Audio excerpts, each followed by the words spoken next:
Hey everybody, welcome to another episode of Reviewing Comics with me, your host, Alexander Turbin. Today we're going to be going over DragonForce number 4, 1988 comic from Dale Keown and from Aircel Comics. But before we get into that, I'd like to show you some of my own work.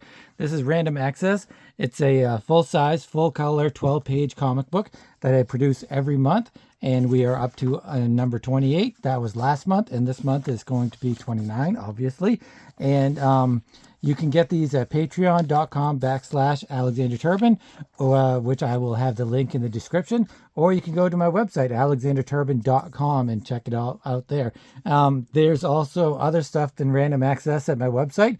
It has Mutandus and Forlorn and all kinds of other Death Knights and all kinds of other stuff that I've done in my comic book making career so far. But yeah, you can get those at alexanderturbin.com, or you can message me at alexturbin04401 at yahoo.com, which is my email, or alexturbin04401 at Instagram. So let's get into DragonForce number 4. I'm going to try not to have any segues or anything like that, which is going to be pretty much impossible for me because I go off on these tangents.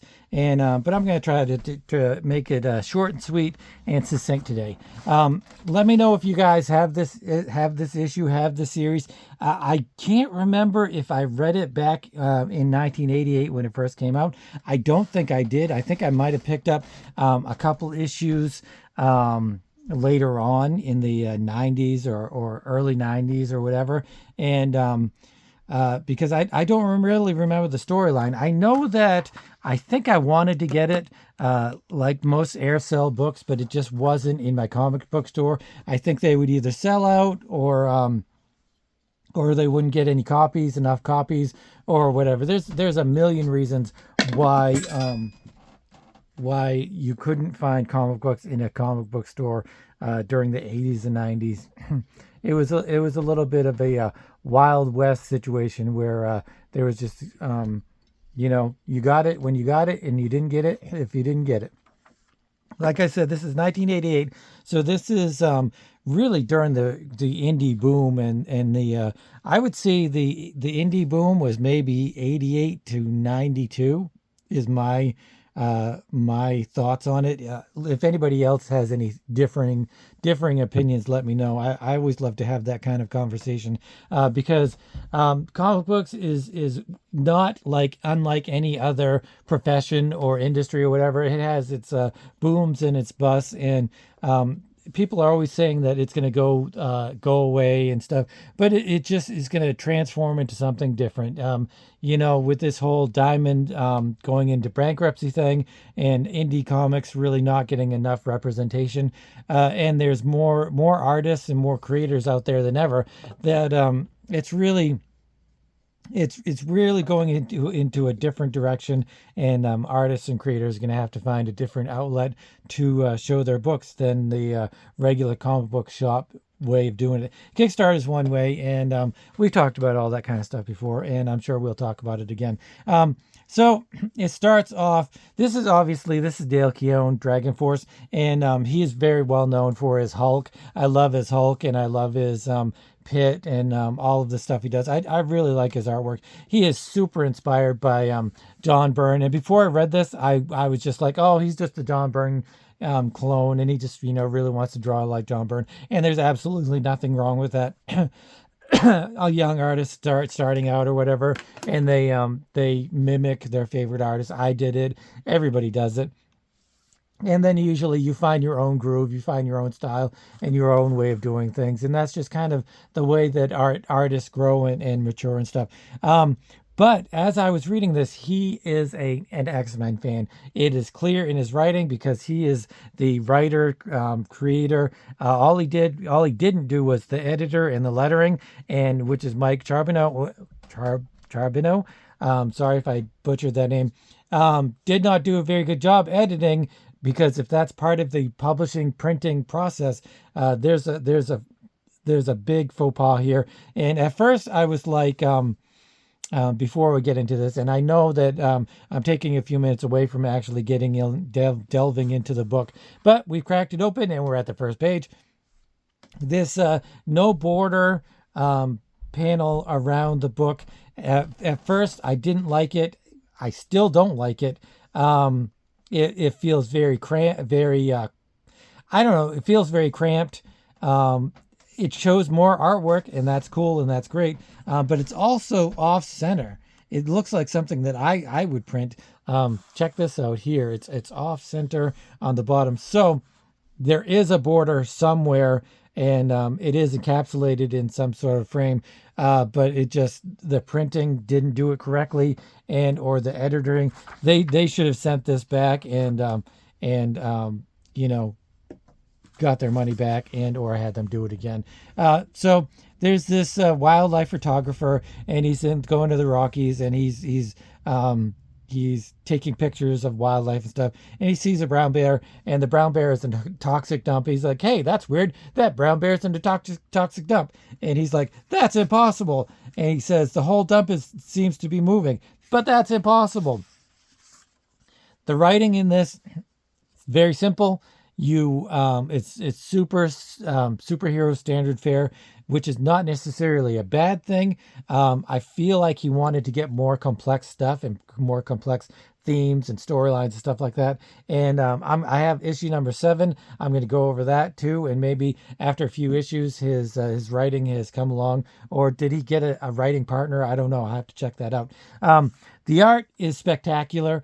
And I'm not going to go back and look at the writing and the art, because I do that with unestablished artists, unestablished writers, and if the book is something of consequence to the indie scene. And this is because it is Dale Keown's, I believe it's his first work, or it's one of his first works. But his art is it doesn't really change all that much. He goes away. Everything gets a little bit more compact.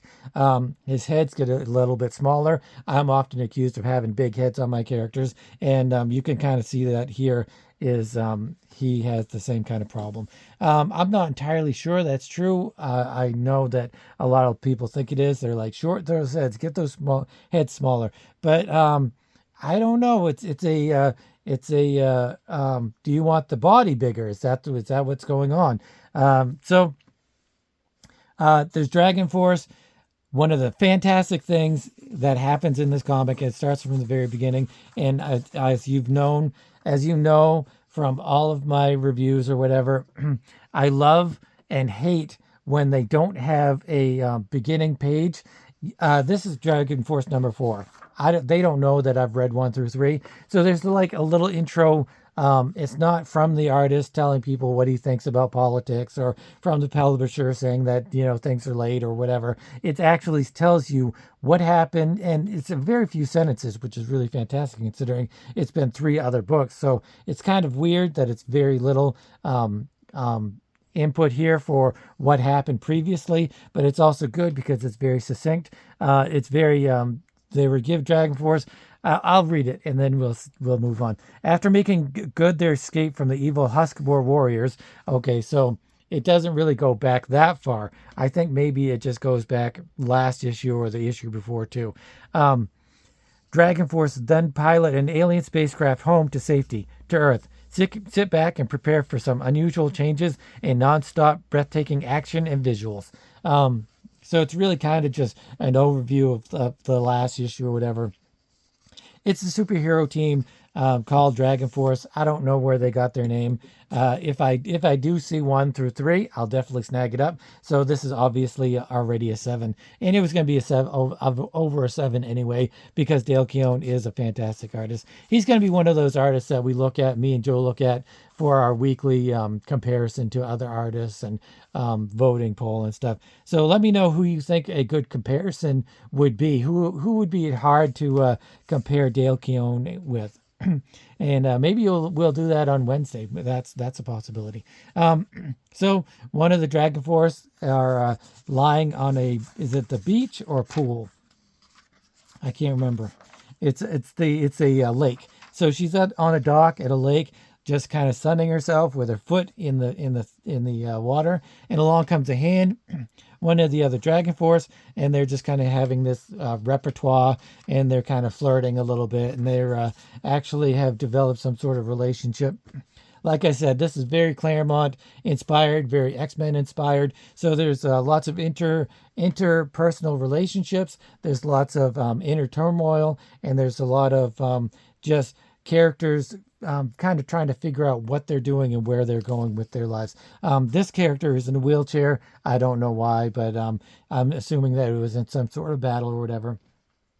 And he likes the girl. I don't know all the names. They're uh, his name is Ethan. Sentinel, Sentinel, and she is her name is Mare Siddons. So I mean, it's very Marvelish where they when they introduce the character, they say their name, they say their powers, they say kind of who they are, they give a little backstory, even if it's just a few sentences or a few words or whatever.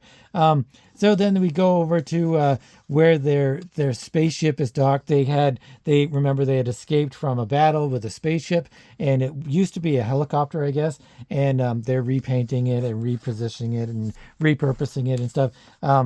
They say they add some more chairs for, which I don't know if there's a chair there. As soon as we install this last seat, okay.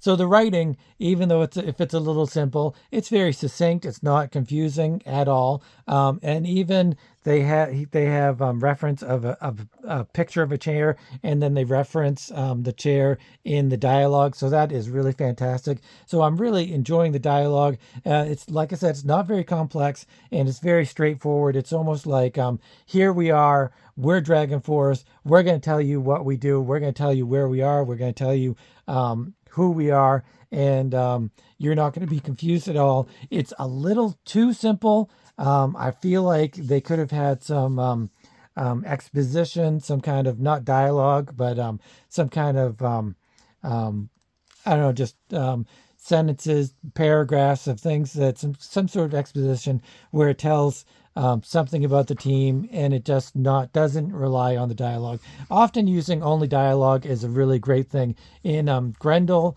the series with Christine Spar, it's only dialogue. I don't think there's any thought balloons or anything like that. It's all dialogue. It's all word balloons.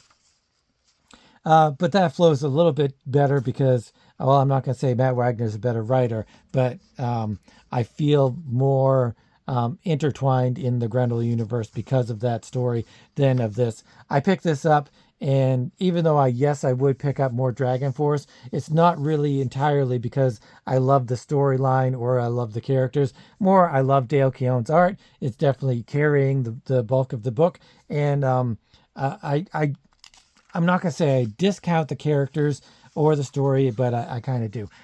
It's more of this open border stuff.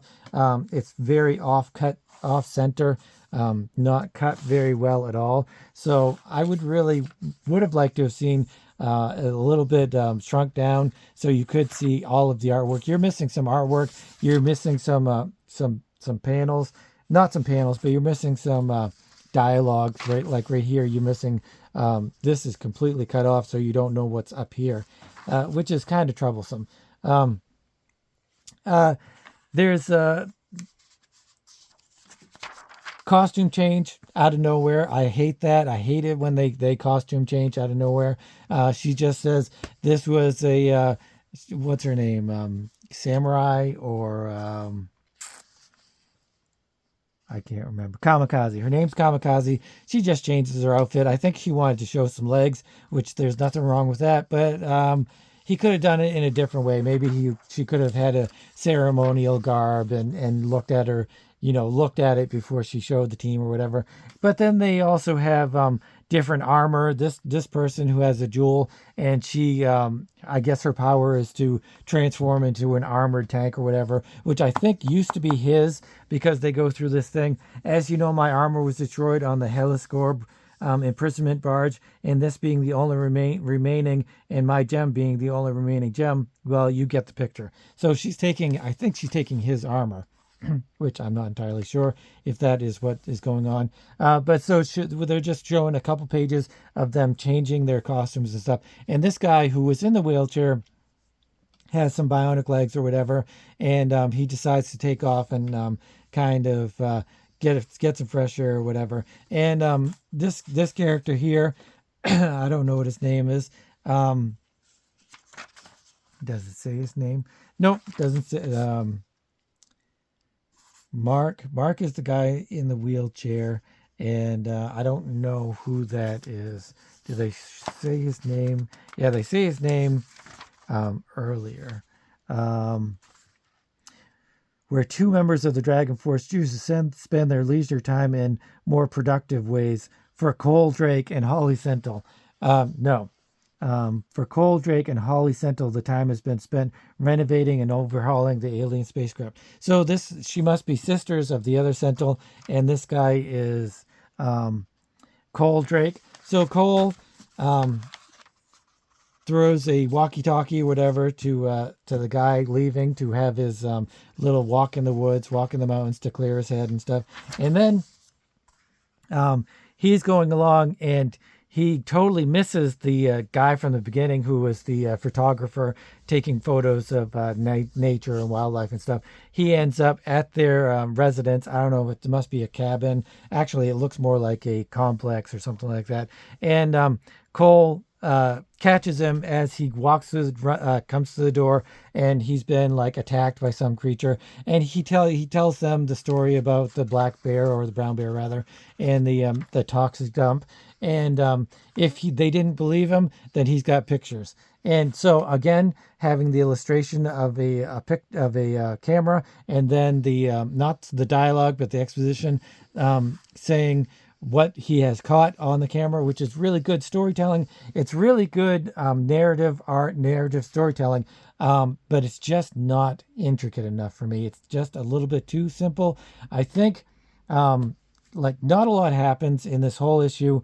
I think we could have had a little bit more, introspective with the characters, which they do that. So it's just a little too simple, I think. They get DragonForce together. They got to go see this creature of a toxic dump or whatever. You go to the next scene where the guy that was in the wheelchair, but he has his robot limbs. He's just kind of sitting there and trying to figure out his life and stuff like that. And they are trying to contact him with his walkie-talkie, but it's not working. It's garbly. He's like, what's going on? Behind him, a big creature. I love this splash page. I love when splash pages or double page spreads are very intricate to the story, and intricate to the story, not intricate to the story. Very, it's a big part of the story. It's a big reveal. I love a double page spread that's a big reveal, and it's a very big part of the story. It's not just like them on the, them on the sidewalk or whatever. It's got some a lot going on. It's kind of a focal point of the story, which I really enjoy. And it's this creature behind him. They don't show the fight scene. They show them in their spacecraft or whatever, trying to find him. And they find him, and he's all beat up, and he's got the creature is next to him or whatever, and the creature has attacked him. They make the plan. Two of them are going to attack, and two of them are going to give him some medical assistance, and a couple are going to do some other kind of reconnaissance or something else. So it's basically a fight scene, and it's a little, there's tentacles, and they're talking during the fight scene, which is always good, because I kind of really think that there should be dialogue during fight scenes, even if it's sparse, which this is kind of sparse. And I do love his action sequences. I mean, they're obviously really good. They've got one throwing a piece of wood. There's, as I've always said, I like to see the beginning, middle, and end of an action, like a throwing a punch. He's, if he's pulling back, and then you see the punch, and then you see the effects of the punch, but you don't always have to do that. Here's just a punch and a grab by the tentacles, and but he screams, hey, he's got tentacles too. So I think it's a big mass that's just kind of always evolving, changing with the toxic waste or whatever it's all about. So great, it's a great shot of him being swapped by the tentacle, and then one of them Kamikaze slices the tentacle in half, and the magician or sorceress or whatever is trying to heal Mark and get him out of there. And so it's just like a big fight scene, and they're all using their different powers. And I really enjoy that they have such different powers, and they're always kind of changing. They're always really changing. This character, he's got swapped by the tentacle. He ends up using a branch to throw himself to safety, but then something crazy happens and he's like, what's going on? And then we've got the sorceress, and she's got these huge lips, very Green Lantern-y. It's very it feels a less X-Men-y and more Justice League with some X-Men components or stuff, because it's very much like explaining what's happening, talking about what is happening, instead of having some I don't know, really good dialogue between characters or interaction between the characters. There is good interaction between the characters. They do talk to each other and stuff, and it's not as bad as I'm thinking. I'm letting on. The writing is not bad. It's just simple, as I've said before. I really like the big lips. It's really a cool use of a superpower and a cool use of magic and stuff. And I don't know whether it just eats the giant thing, but I think it kind of does. And they're all done fighting the toxic waste sludge, and then here comes what's his name? I can't remember what his name is, but he's transformed into some sort of demon angel kind of thing, and that's how we end it. Where with a little bit of a cliffhanger, with you know, showing what is to come, I guess. So I really I did enjoy this. I'm not gonna say I really did enjoy this, but I did enjoy this. I liked the story. I didn't love the story. I loved the art. The art is really fantastic. I really love the feathering, and he's really spot on. He's got his great use of blacks. His panel layout. I really wish the messing up of the whole page wasn't an issue, but that is what it is. I'm trying to figure out what he used to color it. You can see there's some airbrushing. Either this is completely before digital, so there's no digital work. It looks a little bit digital. This is either inks, either some sort of Dr. P.H. Martin inks or watercolors. I want to say it's watercolors, so with some airbrushing. He's definitely done some airbrushing, but he's also done some really nice colored pencils. Let's see, there's some really nice color pencil work here, which is really awesome, and it kind of shows the texture of the water. There's a lot of really nice texture. So one of the great things about this comic is that not just Dale Keown's great line work and stuff, because it is his ink work is really intricate and fantastic, and I love his line weight, line variety, line differentials. The textures, there's a lot of textures, but because he has such a distinct line way of inking, it kind of gets lost a little bit. But there are some really nice textures in the water, in the sky and stuff. He adds a lot of the texture with his colors. I really think he's a fantastic colorist. I don't know if he colors Pitt or not, but he's really doing a fantastic job. Don't care that it's a John Byrne clone. Don't care at all, because it's really beautifully done. And he does add his own style and his own little techniques and tweaks to the stuff. But I really love the coloring. I mean, the coloring might be the overarching shining thing in his artwork. I love this panel here. This is something that I would really do a real close up of a face or something, and because you really need those different variety in scenes and panels and stuff. So yeah, I really did enjoy this, and I can't give it I can't give it too high a score, because the story is so simple, and the characters just are not moving me in any kind of meaningful way. Here's Samurai, which I guess Dale Keown worked on some other stuff for Aircel, like Samurai and stuff like that, and Elf Lord, and I think he just worked on Elf Lord and Samurai and DragonForce. But I did enjoy it. I didn't love the writing. Really did love the artwork. Especially love the coloring. The coloring is fantastic, which is very odd to say because his line work is so great. So it's I guess the coloring is a surprise, whereas the line work was not a surprise because I knew that it was great because I have familiarity with Dale Keown. Um, so it's a really great comic, really good comic book, and I'm going to give it a 7. No, I'm going to give it an 8. I'm going to give it an 8. The story is not bad. It's good. It's simple. The artwork is great. It's intricate. It's flashy. It's got some really nice colors. So basically, all of those things are really great things for the artwork and for the book. And yes, I definitely will pick up more Dragon Force if I ever see them out in the wild. I'd definitely pick up more of these. And it's very cheap as it is. You can pick these up for $3 or $4 or $5, something really cheap on eBay and stuff.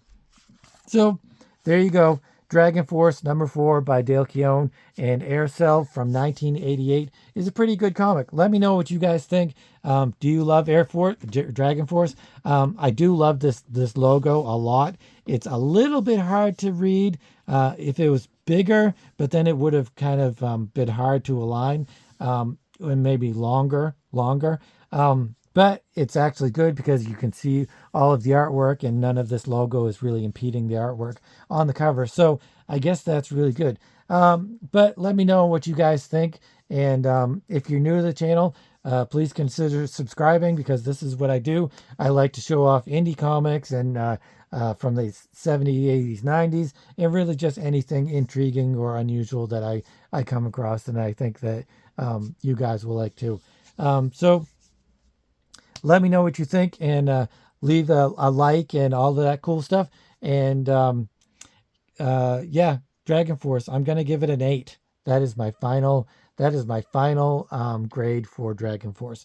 So, as always, let me know what you guys think because I love hearing your comments and I love talking about comic books with you guys. And but as always, it's a brand new week, and we'll be back Wednesday with me and Joe, and we'll be talking about two great artists. And go check out that poll. This last poll was oh, I can't remember who it is now. Oh, Dave Sim and Tim Vigil. That's a good one. That's a good one. So far, Dave Sim is winning, and so go crank on that vote and let your voice be known. So let me know what you guys think. Do you love Dragon Force? Do you not love Dragon Force? Let me know in the comment section. And as always, keep on creating.